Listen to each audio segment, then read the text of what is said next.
আমি তো ১ম এই বলেছি যে কোনো একটা মানে আপনাদের এরকম নিউজ আমি বলেছি যে আসলে শাকিব খান কি করছে সেটা আসলে বলা খুবই মুশকিল। তাণ্ডব দিয়ে তো সে আসলে প্রমাণ করে দিবে যে মানে আসলেই চেঞ্জ হচ্ছে।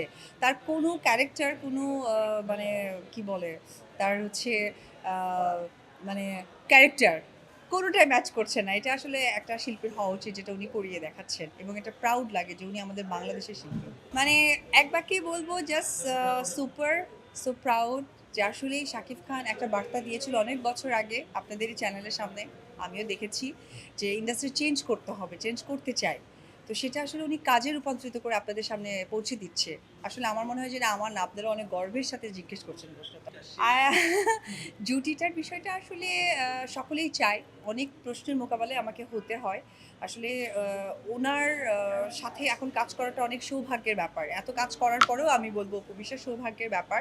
দেখা যাক এটার জন্য আসলে প্ল্যানিং দরকার, প্রযোজনা প্রতিষ্ঠান দরকার, গল্প দরকার। সবকিছু ম্যাচ করলেই আসলে তখন আসা সম্ভব।